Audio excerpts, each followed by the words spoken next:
This is a view of the light, a fire burning through the night. We rise, we shine, we take the fight.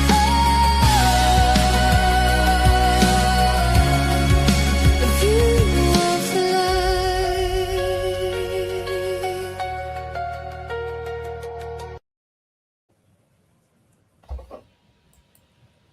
Good morning, everyone from Spirit Sessions. Welcome, welcome, welcome. And welcome to my host, Teresa Clan, and our special guest, Anne O'Neill. Today, we're sending our love to Teresa Warren, and she couldn't be with us today. But she's very much here in heart and spirit. We're coming to you live on Facebook and to YouTube, and this episode will also be available later on our podcast, so you can listen anytime. If you're watching on YouTube, please take a minute. This will really help us out. We're at 878 subscribers, so we're only 12 subscribers short of 1,000, which puts us in another category. So if you are watching and you haven't subscribed, or if you're watching for the first time, just subscribe. Hit the notification button. It's all free. We love you, and thank you for that. And like I said, today's episode features special guest Anne O'Neill, and we're excited to dive into our exciting discussion. And here's some little bit of Palo Santo out to all of us, and I'm wishing peace. We're just sending out peace to the world, and everybody sends out peace to the world. Peace and love, and protection for all. And I'm going to put this over to my host, Teresa Clan. She knows Anne personally, and Anne's joining us from the West Coast. So thank you for getting up so early, Anne and Teresa, both from the West Coast. As my sister says, the best coast. So there you are. It is my pleasure, and I'm sure it's your pleasure as well. And welcome to Spirit Sessions, A View of the Light. Thank you so much. Yeah, of course. Maybe just we can do a little bit of a land acknowledgement, and not so much as a ticking the box, but just to acknowledge who we are, how we got here, the impact of anywhere we go. And I think sometimes, when you travel, you go somewhere and you want to learn about the culture, and you want to go to the museums and try the food and maybe try your hand at some language. Do we actually do that here with the original people on the lands that we are at? Maybe not. So land acknowledgements help us sort of bring that into our awareness and show the reverence and the respect that is due, because these people, the original First Nations people, they still have an active living relationship with the lands. And sometimes as colonials, as settlers, we do not. So we just want to take a moment and acknowledge, thank the original earth keepers, guardians, elders, spirits of the lands for their gracious hospitality and allowing us to live, work, play, and love on their sacred territories. And may we walk with respect, softly upon their paths. So with hearts full of gratitude, acknowledging our own backgrounds. Thank you, thank you, thank you. And yes, I am thrilled. This is my friend Anne, that I'm just Twitter-pated that she's here. I've known Anne for many, many years.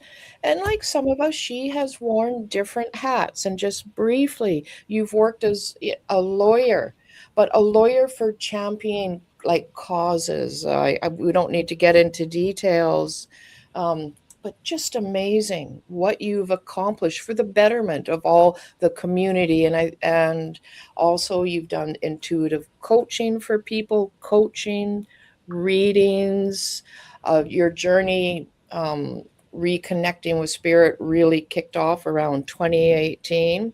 Anne's also a brilliant writer who is writing a book right now. And if you go to her website, www.anneo'neill.ca, you'll see her gallery of the paintings that have been created and are for sale. And when I see these paintings in person, they're like they're like oracles, you know, good artwork where you can find yourself in them. There's some way of interacting. They seem very multi-dimensional for me, and Oh, what an honor it would be to have one of these hanging in any place. And yeah, just welcome, Anne, and in your newest endeavors of being an intuitive soul guidance coach, and which actually is all about galactic astrology. Welcome, welcome, welcome, Anne. And just any little brief bullet points you would like to add to what I just shared? No, I think you did a great job, Teresa. Thank you so much. It's an Nice. honor to be here. Um, yeah, so I'll sort of start a little bit at the beginning and just give you an idea of my connection with spirit that started when I was young. And then I'm going to take us through a little bit of a story around my journey with breast cancer, which I began to understand as a shamanic initiation at a certain point.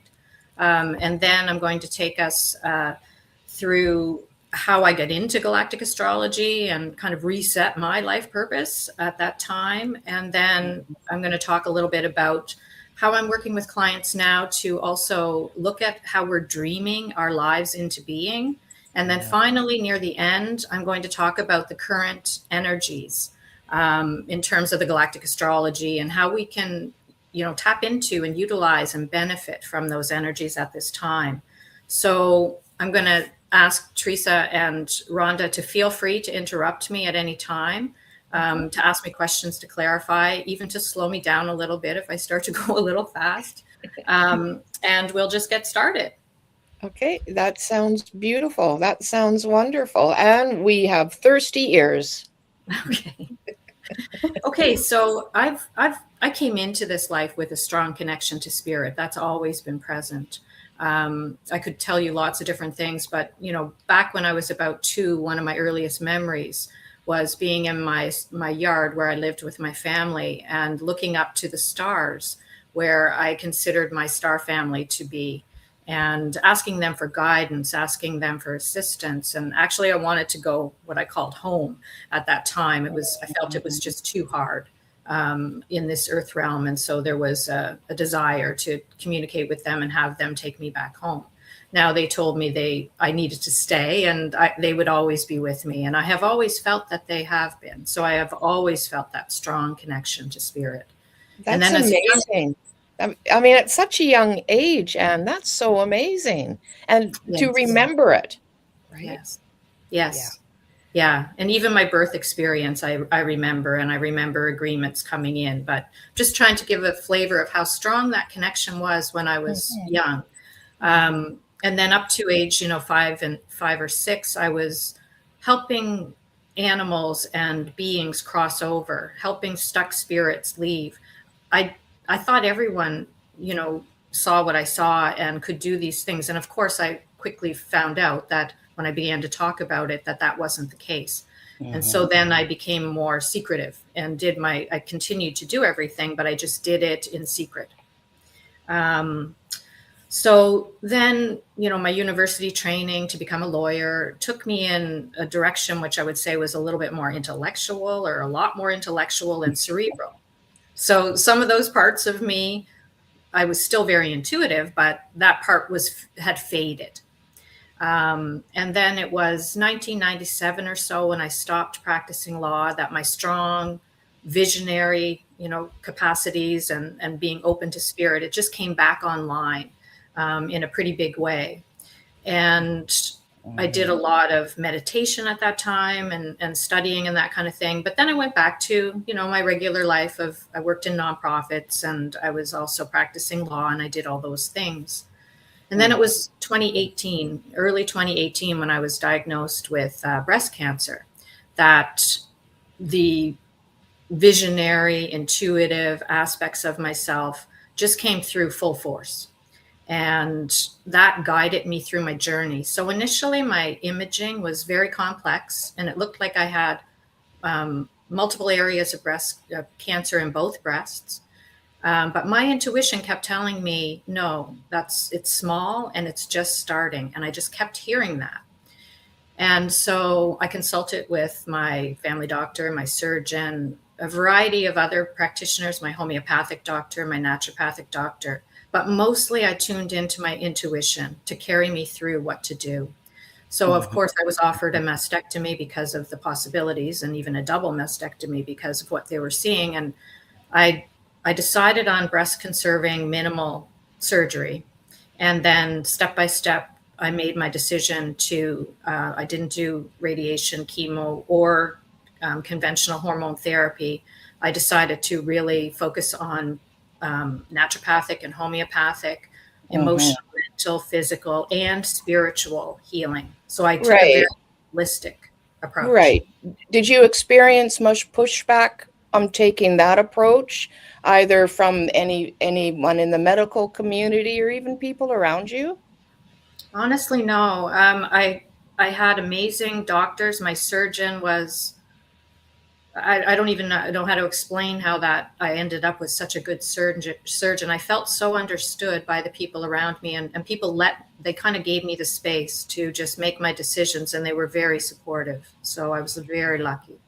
That's My surgeon was beautiful. he was even interested in what I was doing. I mean, I would show him some of my reports. So I had an amazing team. Yeah. Oh, what a blessing that would be. And we wish that experience for everybody, all of our, all our relations, all of our brothers and sisters here, because as we know, that's not always the case.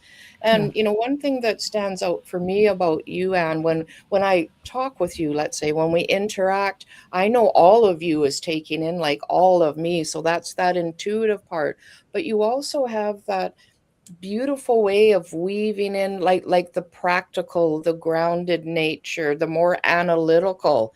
So it's all of you, so you don't get like overly emotional or like over the top passionate about something. So you maintain this equanimity, this poise, this beautiful fluidic balance around you. And I know you bring that to your clients because I'm one of your clients, but you also probably brought that to the medical people where they could sense, hey, this woman has a good sense of herself.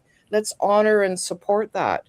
Maybe that is part of, training with being a lawyer and everything, just getting that real analytical, those steps in place. Would you agree with that?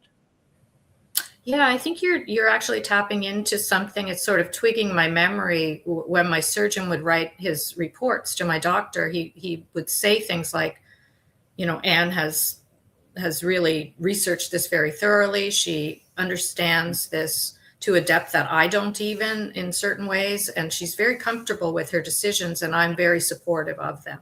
So I think they were picking up the thoroughness with Yes. which I had approached everything, Mhm. and I was approaching it from all levels.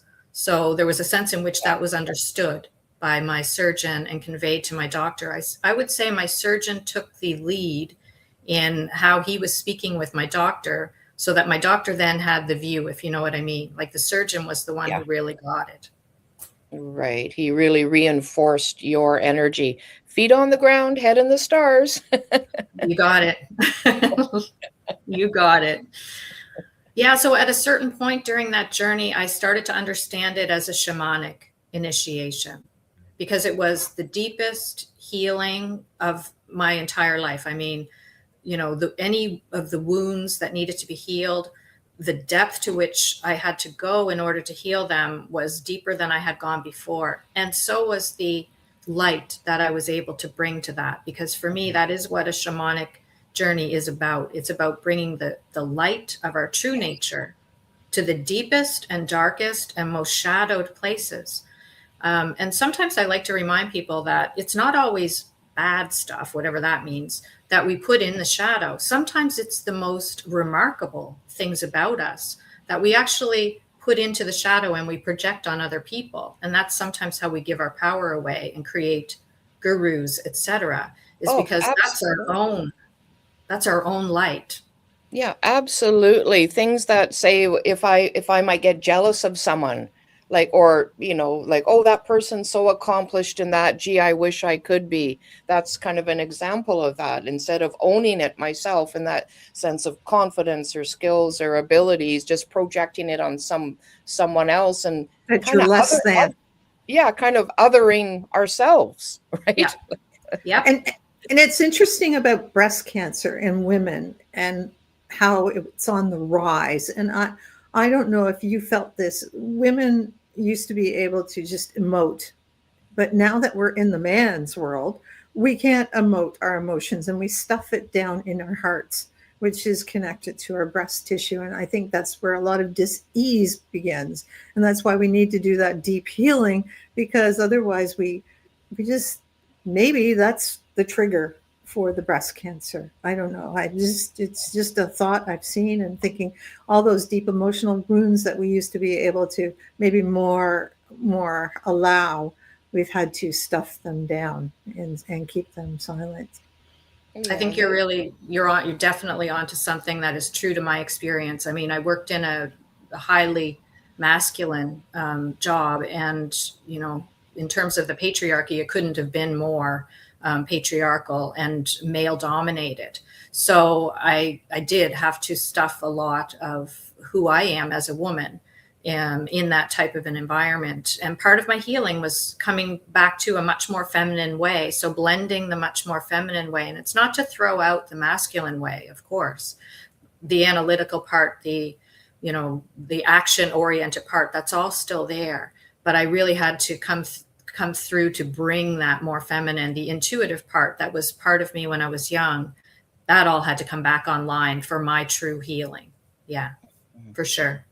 Yeah, and I remember I was, I knew you during this part of your journey, Anne, and weren't you getting some insights too that you were doing it for yourself, but also there was a larger picture, larger dynamics going on kind of in the background? Absolutely. It was clear to me that it was ancestral healing, and my grandmother had breast cancer and my mom's twin sister had breast cancer. So it came down the maternal line.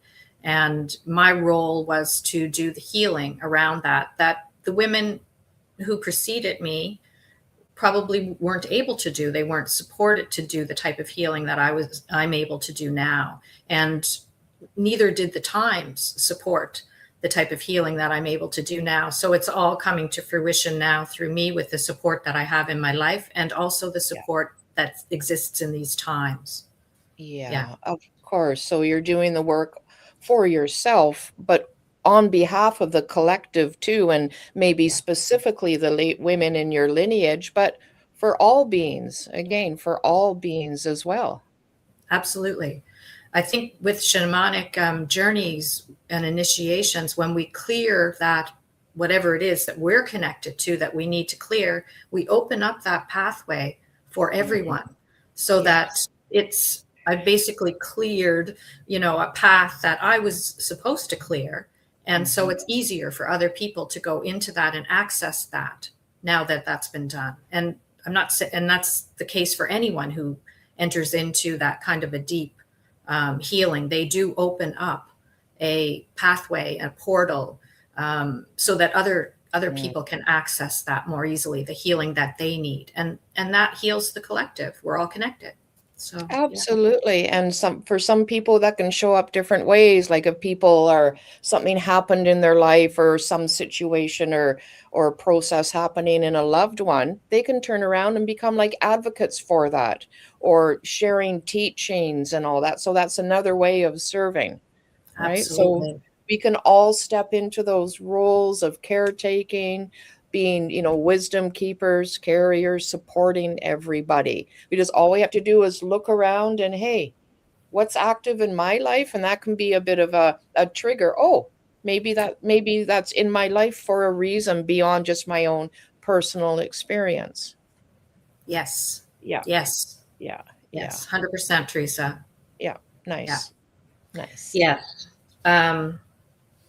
Yes. So I think, from that process, I was able to reclaim my health and claim my own wholeness, because I basically retrieved all those over time. It didn't happen right away, but over years, I retrieved all those aspects of myself that had been diminished, compartmentalized, suppressed, whatever. So that once I came out of that, then it's more, well, what am I here to do now? Because I can't just go back to practicing law necessarily. It's not going to work. So I tried I tried a couple of times to just go back to practicing law, and it didn't work. It doesn't, it's not a match for the fullness of and the wholeness of who I am now.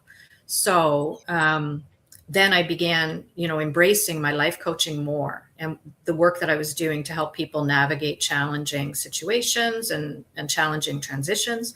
And also the work that I had been doing, all of this since 2004, to help people step more into their life purpose and their mission so that they could live more authentically and more fully who they were.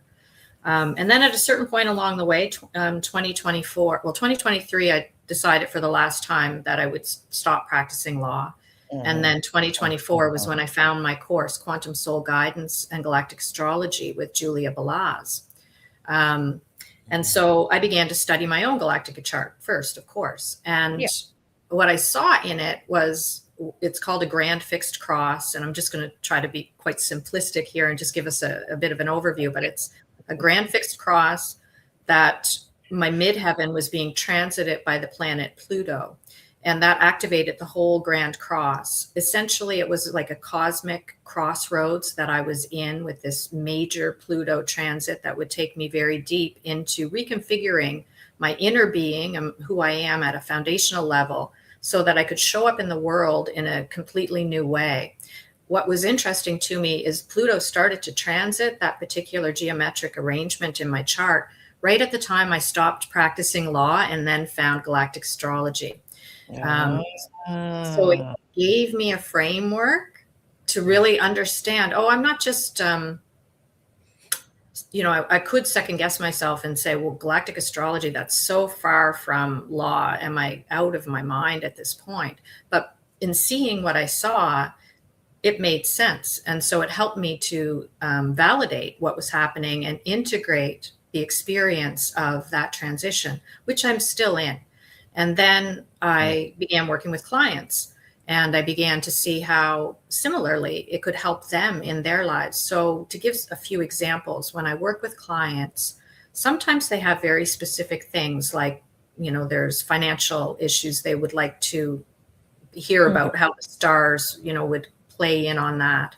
Sometimes, there's issues with relationships or what have you.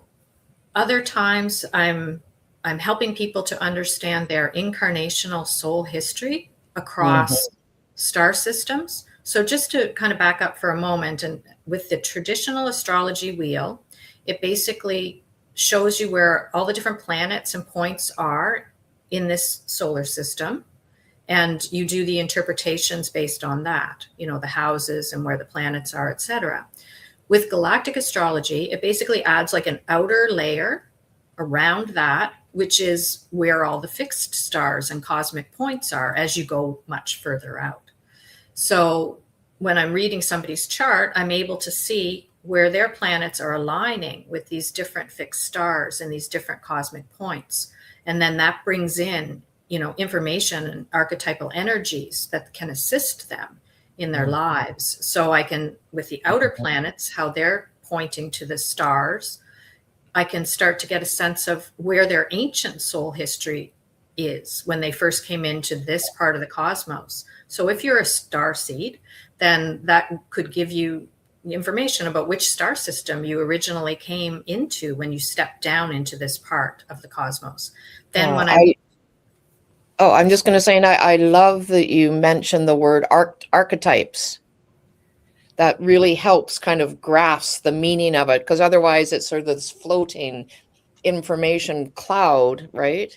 But when you mention archetypes, because we all have them, we all connect with them. They may or may not be activated or necessarily aware, but we all know the mother archetype. We all know the father archetype, right? So these are just aspects of us.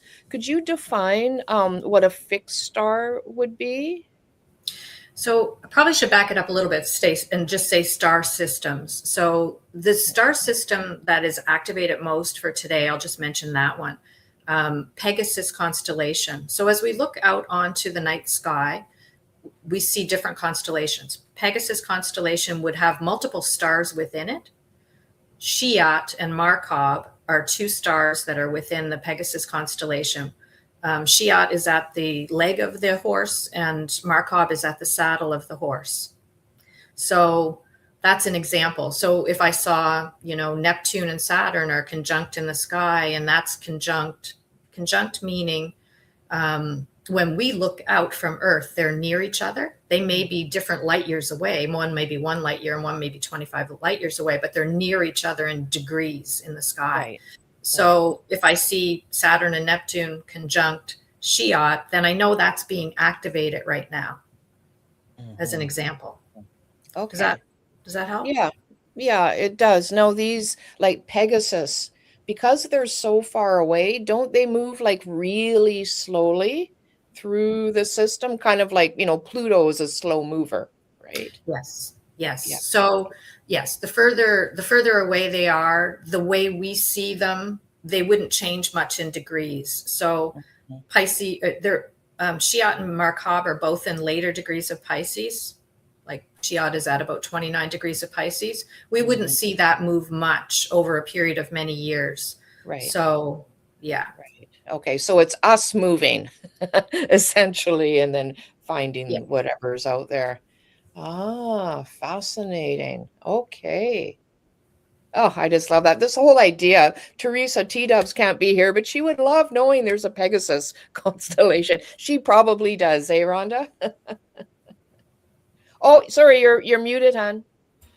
Yeah, I know. Sorry, probably so. And she wouldn't be saying much, but she'd be taking a whole bunch of notes. Yeah. So no, that's interesting. Yeah. So Sirius, we can see that star all like at this time of year, in the evening, and then in the morning, maybe still in the morning when you're up really early. So that one would be another fixed system like the Orion constellation, but Sirius is sort of off from the Orion because we imagine it would be sort of all by itself out there as well, wouldn't it?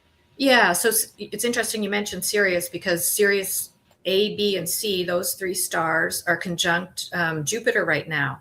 And Jupiter is the planet of expansion. And Sirius is often connected with levels of mastery schools and, it's our spiritual sun. We talk about Sirius as being our spiritual sun.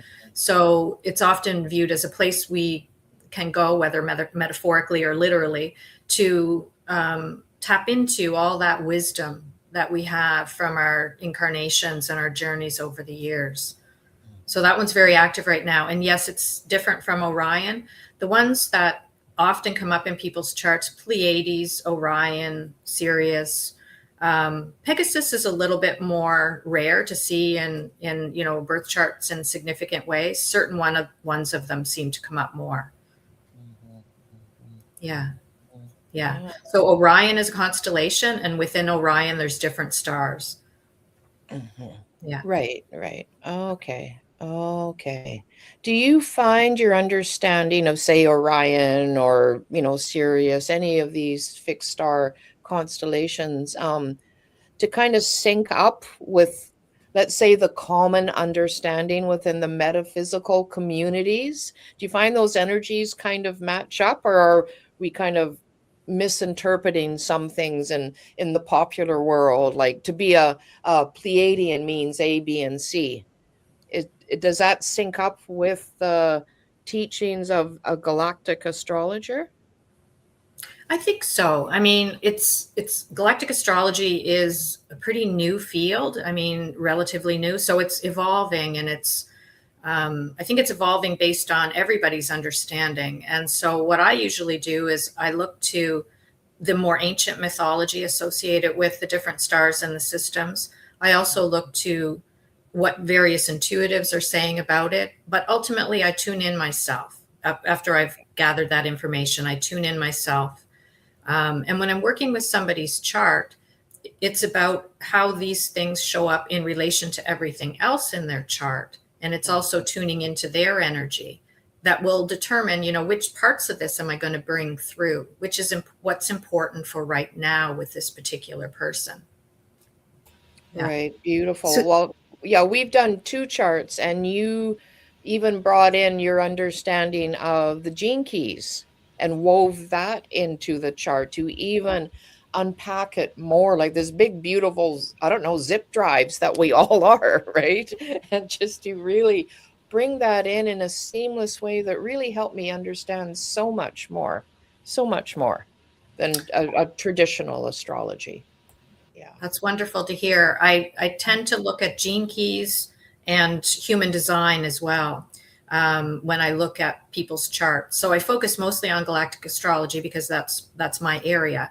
But I do find that human design and gene keys can just help to point in different directions and bring things all together. So the way I see it is, it's like we have this stamp that's placed or imprinted upon us when we're born, and it contains so much information. And then it's about how to decode that. Find people, like I'm somebody who will help you interpret and decode that information based on the systems that I tap into.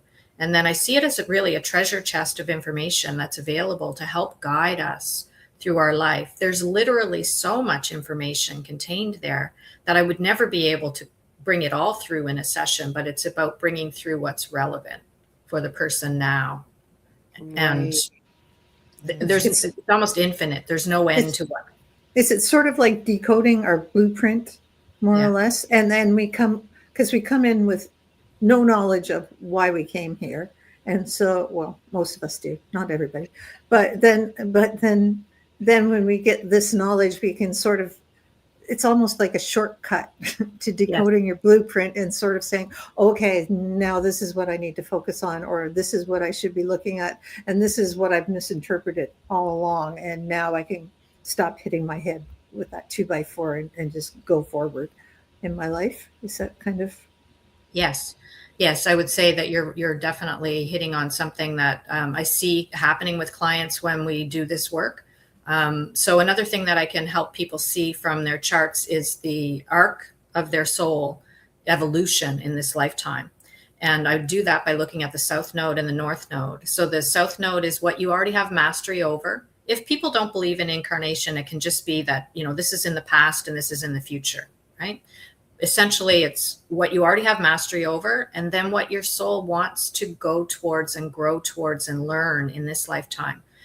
A lot of times we tend to go into our comfort zones, and we may have some resistance about what it is that we're here to grow into. So if I can interpret the chart in such a way that tells you, okay, this is where your soul wants to go. These are the things that you have in your toolkit that you can lean into, draw upon, and work with in order to move forward. Then here's some tips to get you oriented towards where you need to be oriented, which is your North Star. Once you're lined up, life goes much more smoothly. If you're continually trying to crawl into the past or what you've already mastered, you will get a lot of bumps along the road, because basically the message from the universe is you need to go here, but you're trying to go here. So I'm able to orient the person so that their momentum is fulfilled and they're able to come into who they are. Yes, and that you do it so beautifully. In my experience, it's like you reframe things. So instead of me thinking, why does this always happen? Or this is something in my life, you're able to put it in a way that's supportive, that's helps support like momentum, growth, evolution, where I could like claim it like, oh, I have been doing that all along. And maybe we can downplay things sometimes, like you said earlier, not owning our treasures, our genius, our unique vibrations. And we can get a little off track and a little distracted, especially in today's world. So I think that astrology is very significant in the modern world and what's happening now. In fact, maybe even more so, because of all the glut of information available now. It's helping us understand who we are and what we're actually about. Is that, yeah. Definitely. It's so great to hear you say that. And, you're talking from experience, because we have done some sessions. So yes, that is what I try to do, is help people basically reframe the things that might be holding them back into strengths that can help propel them forward. And to start to look to where they are going more so than where they're stuck or coming from, because we get unstuck by understanding where we're going and drawing upon all of the gifts that we have from what we've already mastered. So for an example, I mean, my breast cancer journey is not something that I would have asked for, but all of that taught me a whole bunch of, skills and ways of being that I can now bring to my work, that I can sit here today and say, I'm grateful that it happened. I'm truly grateful that that happened, because that honed all those skills and brought me into my mastery so that I can move, towards what my purpose is, and then assist others in doing the same, because ultimately we want everybody to be able to shine their light as brightly as possible in this world as they were intended. Right. And can I share something that's very personal, but this is the right time to do it? One thing that Anne really helped me with, and maybe others can relate to this false idea of who we are, at some level, to greater or lesser degrees as the years went by, I believed I was a flawed soul. I believe that I had this huge capacity for evil and darkness and not of the light. And that's full disclosure, right? But when Anne did the chart and other things in my life too, she allowed me to recognize that, no, Teresa, you're not bad. You're just capable of going to those places to help others and bring them more into the light. And can you see how freeing that was? How liberating that was? That, oh my gosh, I'm not a flawed soul, right? I am divine. I mean, I'm getting angel bumps just saying it. And that, Anne, was truly a precious, precious moment for me when we did that first chart together. So I just want to say thank you for that. Jennifer from Ecuador is saying, "Good day, goddesses. I'm learning a lot about my past 4 weeks and grateful that I landed right where she is describing, centered in gratitude." So that's lovely. Lovely. Thanks, Jen. Yeah, thanks, Jen. Yeah, no, Teresa, I think what I've come to learn is that sometimes those of us who have the most light and the most capacity that, are able to uncover that, we're sometimes given some of the darkest, deepest tasks to work on. We are not the darkness. We are the light that brings that we bring that true light into the darkness. So we're given that because we have enough light. We have within ourselves enough to go there. So that's how I view it. And that's not a slight to anybody. If you have a lighter journey in life, that doesn't mean, that you don't have capacity. But I can definitely say those who are given hard things to work with, they have tremendous capacity. That is my experience. And that's what I believe. And that's what I've experienced in my own journey. So thank you I'm thrilled that you arrived there. Oh, absolutely. Absolutely. Oh, sorry. I'm just kind of rethinking all that and the experience of that, of coming to the realization. That was a gift. If nothing else came from this session, yeah, that was a beautiful, beautiful gift. And I could have resisted it. I could have got stuck. I could have caught up in my own story and not evolved toward my North Star. Yeah. But you were able to broaden, open my aperture of consciousness, where I can, giving me an eagle eye perspective, the soul level perspective on things, where it's not scary, it's not unachievable, it's not impossible, and it's natural, right? Like you say, just allowing that to happen. Where I was sort of fighting, like, oh, I don't want that. I don't want anyone to know about that. Like, that shuts my heart down with that kind of thing. And that doesn't help anything. Yeah. Right. Yes. Yeah. Beautifully said. Yeah. Yeah. So most recently, I'm working with my clients to view their lives more as a dream. And so I think we're at a segue where I can move into that. Sure. So basically what I mean by that is, our nighttime dreams are obvious. It's just our mind projecting things. There's nothing going on externally. It's kind of a controlled environment. Our daytime is not really much different, although we tend to think of it as different, and things are, they seem more solid, and they are to some extent more solid because what we see all around us is the result of a collective dream. It's not just our own. But in the same way that our minds affect the nighttime dream, so in the daytime, the same thing. So the daytime dream is very much affected by how we perceive things, how we are experiencing things. And then that affects the reality that unfolds around us. And when I talk about this is grounded in Tibetan Buddhism. It's also grounded in quantum physics. It's not just some kind of, airy-fairy thing that I'm pulling out of thin air. Tibetan Buddhism has for a long time thought and taught that it is a dreamlike kind of, nature that we're living in. And we do influence it by how our minds work. So when I work with clients, I encourage them to look at some of these archetypal energies. We can use the Galactic Astrology chart to see some of what's going on. We can look at, the events of their lives and look at it more like it's a dream, how we interpret dreams, how we assign meaning to dreams. What's it telling us? What's it showing us that's playing out as the main themes in our life?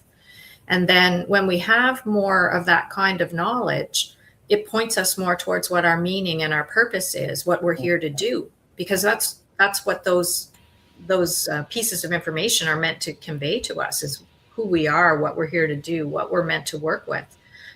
As we work with that, then it changes our lives for the better as we get that bigger perspective. And it also puts all that out into the collective, right? So it's, it's a non-local field. Whatever we change in ourselves affects everything else. So that in that sense, we're contributing to the positive unfoldment of our own lives, and we're also contributing to the positive unfoldment of the whole collective. Absolutely. What benefits our own health and well-being benefits the collective, and what benefits the collective benefits us. It's just this constant feedback loop.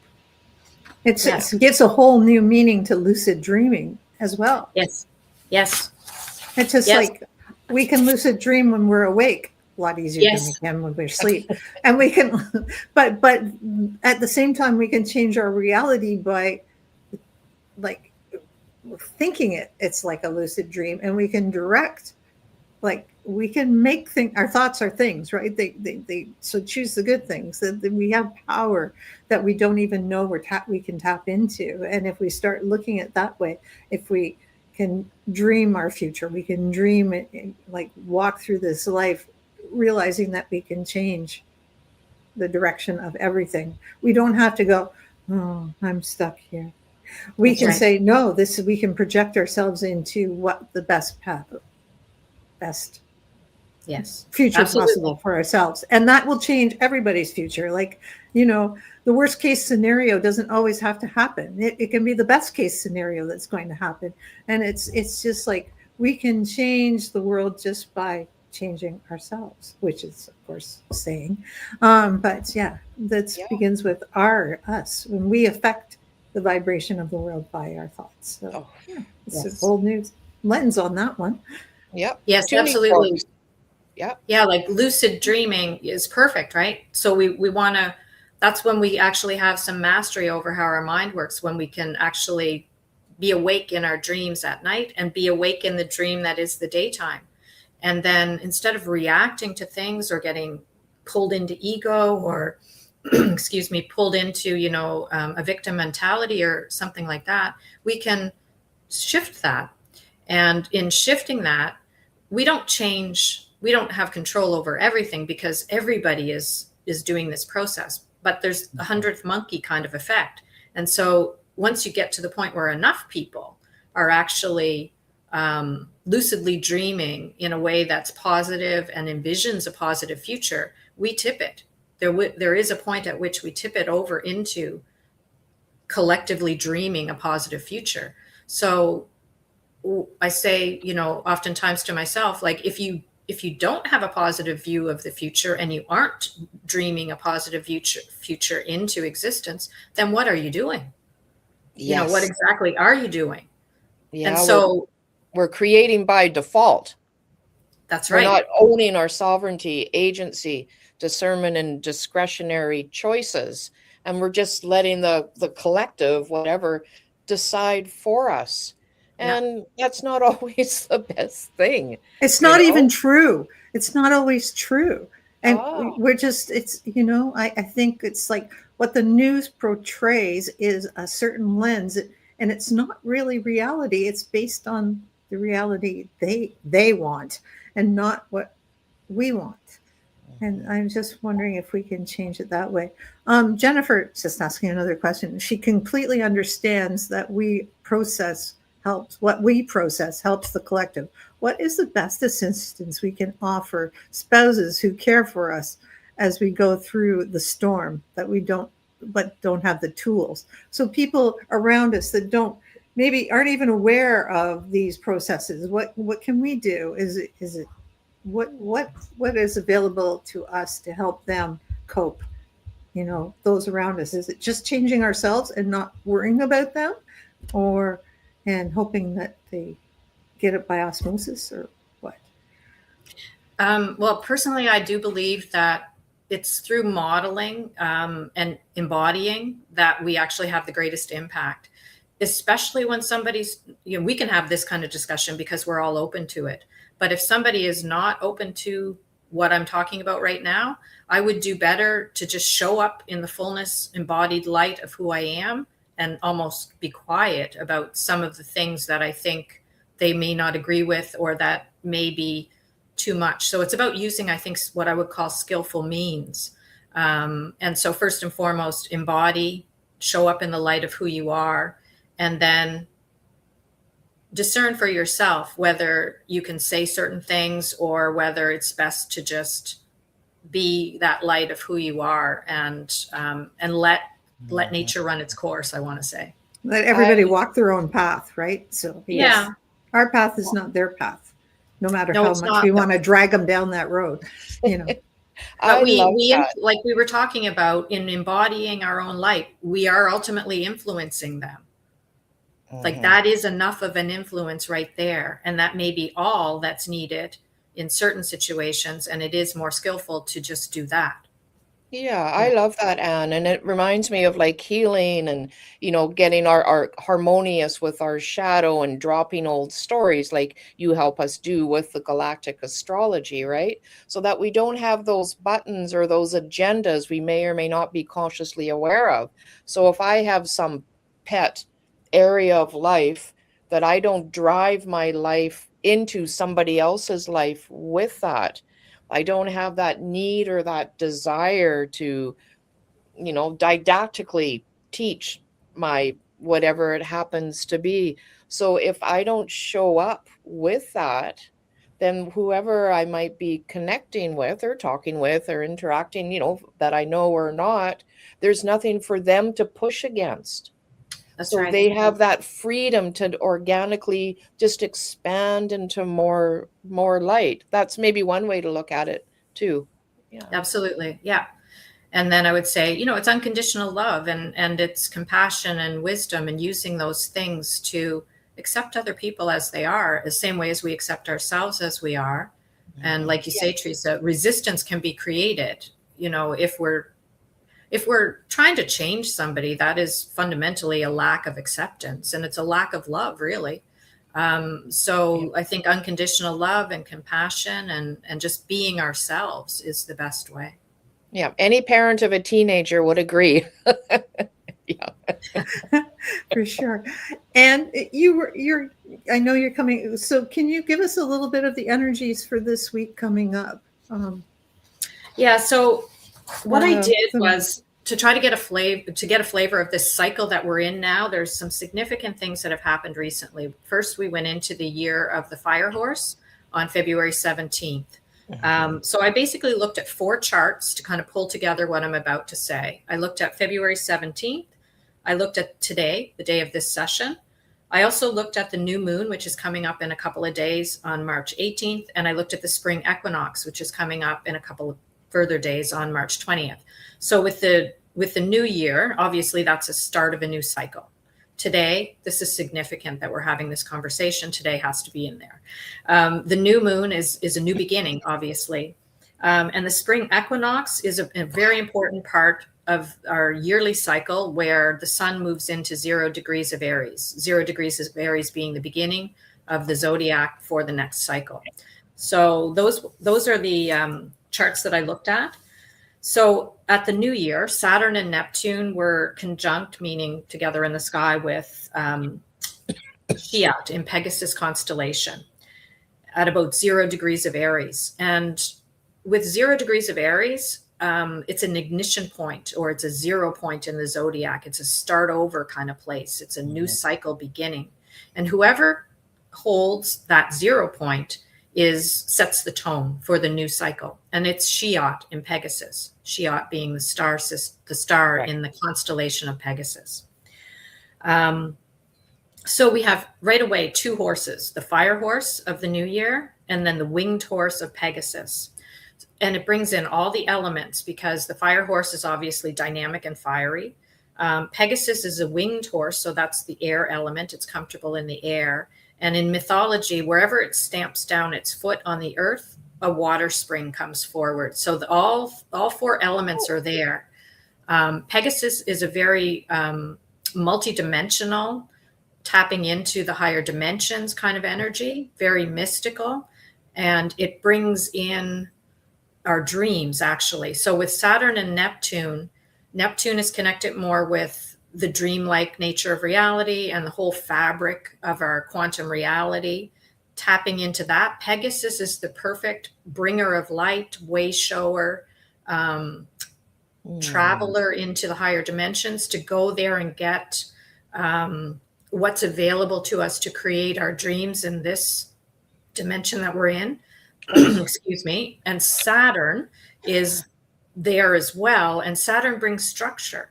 So we're basically being given, like, you could see all this higher dimensional energy funneling down through the connection with Pegasus, and then landing with Neptune, with the dream, like nature, closer to this realm where we are, and Saturn bringing it all into form. So we're at this perfect point in our trajectory right now to really focus on what are we bringing in from the quantum, from the non-local field, and dreaming into this reality that we're moving into. And so Pegasus and Markab is the other star Shiat and Markab are the 2 stars in Pegasus constellation that repeat numerous ways and numerous times through these 4 charts, that really bring home the nature of really focusing right now on what do we want to dream into this reality, and really taking advantage of making that the most beneficial dream for ourselves and for the whole collective. So I'm trying to summarize, because I know we're getting closer to the end. Yeah. So it's, to me, it's exciting. It was exciting to see that. And those stars, Shiat and Markab, they're conjunct our sun leading up to today. And then a few days out, it switches to the other one. That only happens once a year for a couple of days. So we just happen to be sitting right in this time of when these 2 stars are conjunct our sun. They've also been conjunct Neptune and Saturn. So these 2 stars, Shiat and Markab in Pegasus, are playing off in so many multiple, numerous ways that is about bringing that multidimensional energy down into this realm that we're in. They also assist with taking off the heaviness, releasing any heaviness, releasing any ego-based, things that we might be holding, emotional pain and suffering. They're also involved with releasing all that and bringing down in that higher energy. So it's a beautiful time.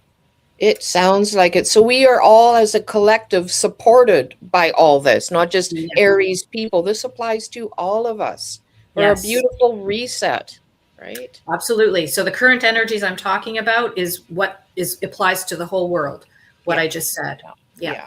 So people, if they want to find out more personal, how can we contact you? I know your information is attached to the video and it attached to the YouTube video, this Facebook video, and on the podcast. But if they want to talk to you, if you can just tell them how they can get in touch with you and book a personal in session for your astrology, how would they do that?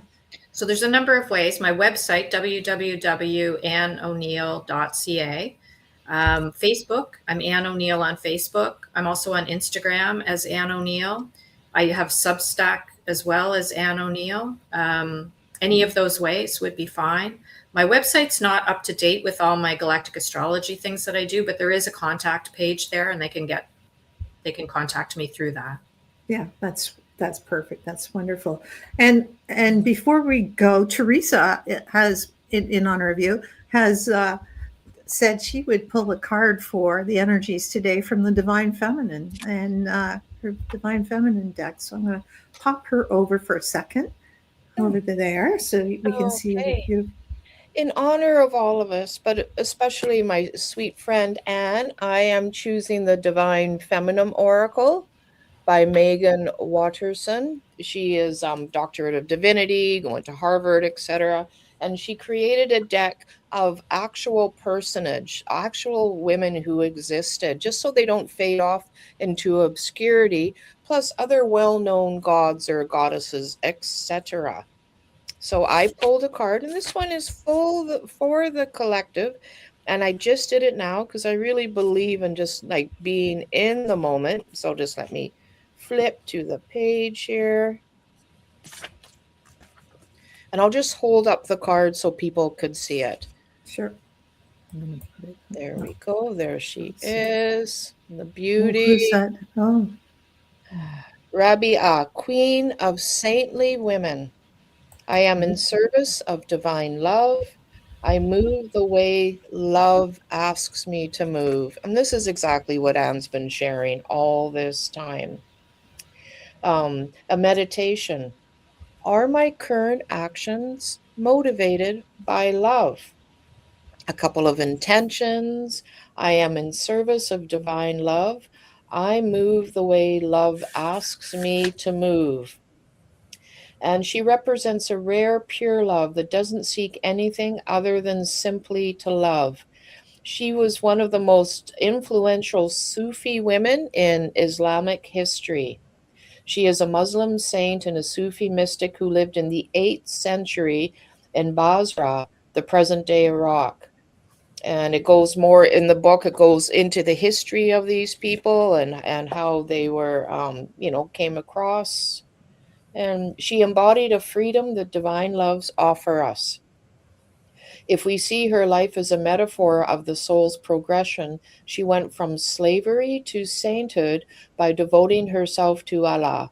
Her only concern was the love that she could give to God. Her every action was motivated by her devotion to God, and through it, she received the greatest spiritual gift, self-realization.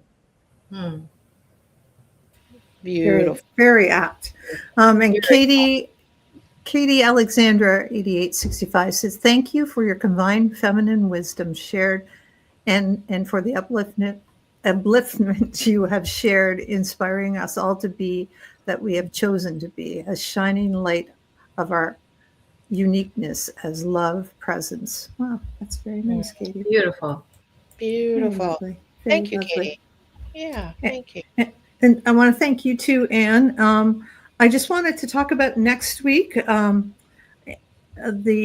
week is the 10-year anniversary of the bombings in Belgium on March 22nd, 2016. Jessica Dugas of the Breakthrough Show Network shares a story of a stirring poem born from the aftermath that inspires many today. For Love, written by Dorothy Auger. On this special episode, we come together to stand for love.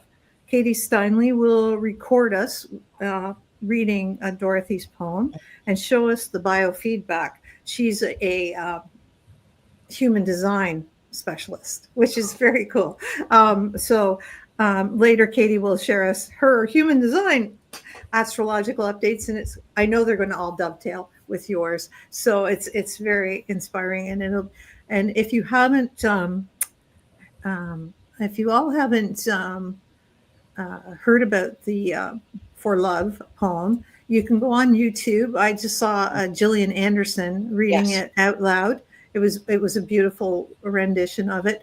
But every morning on the Breakthrough Show Network Collective, they read it at 7 a.m. I believe Eastern, and they Eastern. read it all together. It's like a prayer for peace, is what I always say. It's a poem, but it's also a prayer for peace, world peace, and it's quite inspiring. So please join us next week, and we'll get to see the biofeedback and how that works on that poem and everything else. So and like I said, if you guys have a chance, please show us out, and please take note of. I'm going to put this up, but you can also look in the comments because they should be pinned there.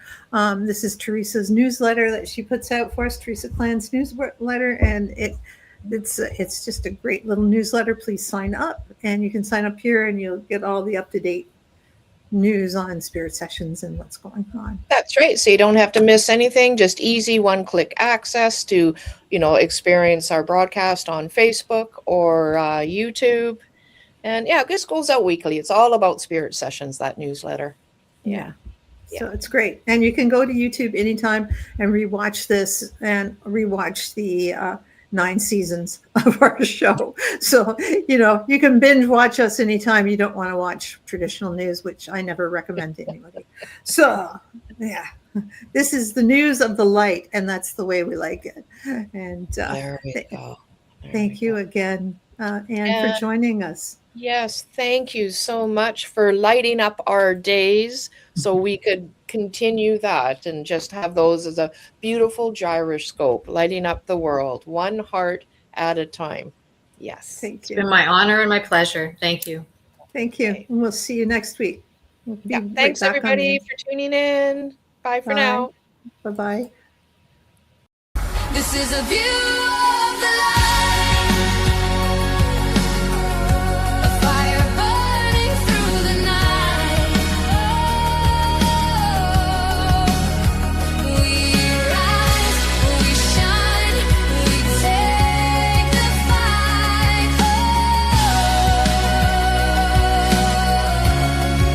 A view of the light.